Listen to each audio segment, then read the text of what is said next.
Hello everyone, বাঁশকরল দিয়ে বাঁশচুরি মালা রান্না করেছিলাম। কিভাবে রান্না করেছিলাম আপনাদের সাথে শেয়ার করি। বাজার থেকে 2 কেজি বাঁশকরল নিয়ে আসলাম। বাসায় আসার পর রশিটা কাটার পর হাত দিয়েই দেখি বাঁশকরলের গায়ে অনেক বালু। প্রথমে পানি দিয়ে ধুয়ে একবার মুরগির মাংস দিয়ে বাঁশকরল রান্না করেছিল। বাঁশকরল পরিষ্কার করলে হাত চুলকায়, এটা জানতাম না। খুবই সাবধানে বাঁশকরলের গায়ে থেকে খোলস ছাড়িয়ে নিচ্ছিলাম। ডান দিক বাম দিক করে ছাড়িয়ে নিচ্ছিলাম। হাতও চুলকায় না ইনশাল্লাহ। খুবই ভালো করে পরিষ্কার করে নিতে পেরেছি। গরম পানির মধ্যে লবণ হলুদ দিয়ে বাঁশকরলগুলো দিয়ে দিলাম। হালকা সিদ্ধ করে পাতিলটা ধরে সাজিতে বাঁশকরলগুলা ঢেলে দিলাম। পানি ঝরিয়ে যাওয়ার জন্য কিছুক্ষণ রেখে দিব।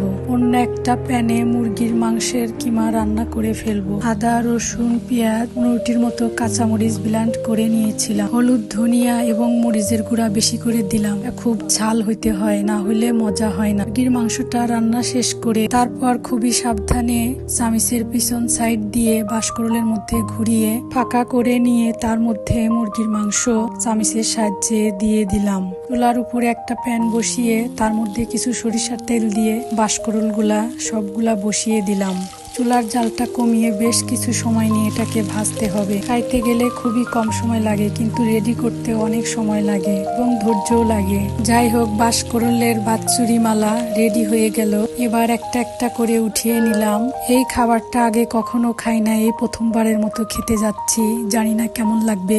আদিবাসীরা ছোটবেলা থেকেই খায়, তাই ওদের কাছে অনেক মজা লাগে। নিজে রান্না করেছি দেখে তো ভালোই লাগতেছে। অনেক মজা না লাগলেও খাওয়া যাবে, ভালো লাগবে আশা করি। প্রথমেই টমেটো সস দিয়ে খেয়ে দেখলাম কেমন লাগে। তারপর ভাতের মধ্যে লেবু কাঁচামরিচ বাঁশচুরি মালা দিয়ে খেয়ে দেখলাম ভালোই, আলহামদুলিল্লাহ। খেয়ে যা বুঝলাম এটা অনেক অনেক ঝাল করে খেতে হবে। ভালো লাগলে রান্না করে খাবেন, আমাকে কমেন্ট করে জানাবেন এবং আমার পেজটি সাবস্ক্রাইব করবেন। সবাই ভালো থাকবেন। আল্লাহ হাফেজ।